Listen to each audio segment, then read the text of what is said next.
Lula nomeou o presidente da Telebrás, Frederico de Siqueira Filho, como novo ministro das Comunicações. A indicação foi feita pelo agora satisfeito presidente do Senado, Davi Alcolumbre. A decisão já havia sido anunciada ontem pelo presidente do União Brasil, Antônio Rueda, durante reunião no Palácio do Planalto. A escolha ocorre após o deputado Pedro Lucas Fernandes ter rejeitado o convite do presidente Lula para assumir a pasta. Meu querido João Belucci, nós estamos falando já de falta de articulação e de prestígio deste governo, que vai mal das pernas na avaliação popular e não consegue controlar o Congresso.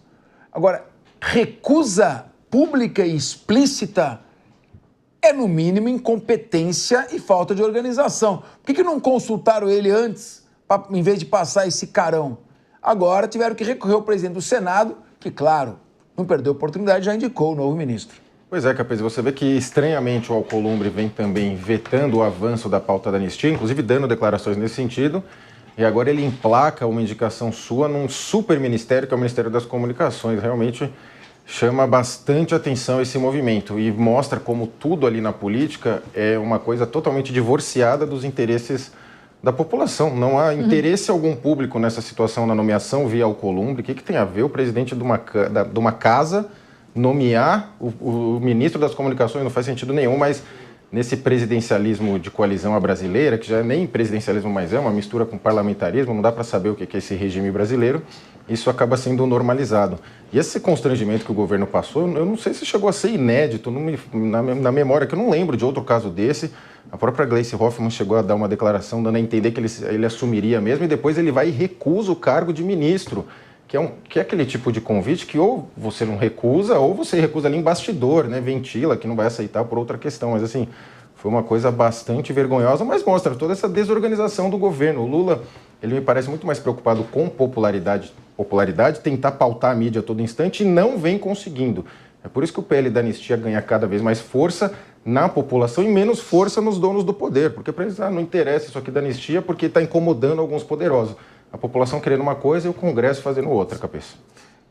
Ellen Brown, o que você achou? Agora o ministro das Comunicações, que é de um partido que é de oposição ao governo, tá todo mundo louco, oba, tá todo mundo louco, oba. Alguma coisa está fora da ordem, né? Mas é o seguinte, eu quero só amarrar as duas pautas, porque elas estão muito amarradas, tá? Em termos de informações mesmo. O mundo hoje, a política, ela funciona de outra forma. Capês deve entender melhor do que eu, assim, em que momento o ministério passou a ser troco. O ministério passou a ser troco a partir do momento em que, institucionalmente, o executivo perde sua força, o Congresso ganha força, e aí você não precisa mais de migalha de um ministério quando você tem emenda parlamentar como orçamento, né? Então, a gente está num mundo completamente diferente do que o governo Lula 1 e 2 ficou acostumado, em que você oferecia ministério e essa era a grande troca, né? Esse era o grande casamento. Agora, a gente ficou aí, sei lá, foi uma semana, 10 dias, ficou lá o Pedro Lucas pensando se assumo ou não assumo o Ministério da Comunicação, porque não vale a pena. Não vale a pena ficar um ano no ministério quando eu tenho recurso de outras fontes, né? Então, esse é o primeiro ponto institucional. O segundo ponto institucional é quando a Priscila falou, Hugo Mota deve ter prometido para lá e para cá. Ele prometeu.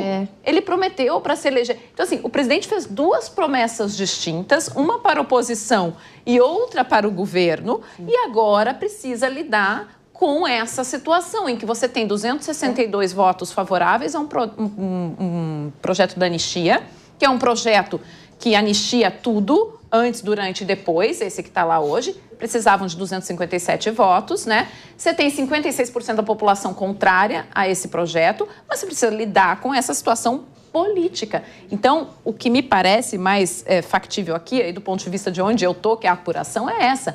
A situação, o momento político é outro, completamente diferente, e parece que o pessoal não está conseguindo lidar com isso. A Ellen Brown tocou num ponto, hein, ô Kriegner? Pô, o Ministério das Comunicações é um ministério graúdo, não é um ministério qualquer. Para um deputado que está ali entre os 513, na cadeirinha dele, apertando o botão sem saber o que está votando, que é assim que funciona no grosso, né? Abrir mão de ser ministro das comunicações, não está valendo muito a pena, então, entrar nesse governo, pelo visto, hein?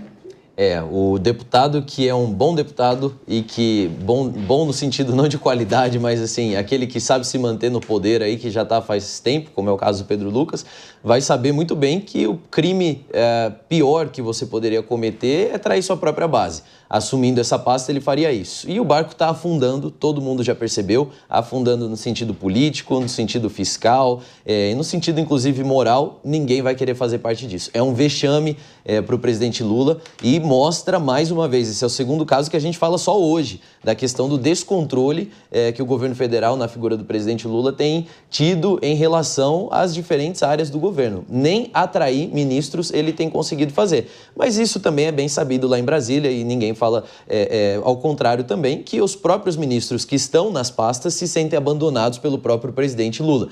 A distância do presidente e os ministros, tirando alguns ali que estão mais próximos por terem essa vinculação política mais forte, né, mais conectada, a maioria deles se queixam disso também. O distanciamento, a dificuldade que é manter o relacionamento com o presidente Lula, de ter aí o aval, o apoio e o endosso do próprio presidente em decisões que são extremamente importantes. Então, vamos ver onde é que o Brasil vai chegar na época de 2026 nas eleições. Tudo indica que nós vamos estar muito pior do que nós poderíamos estar quando a gente for escolher o próximo presidente. Pois é, o que nós sabemos até agora é que vai chegar em 2027 sem dinheiro para pagar a saúde e educação.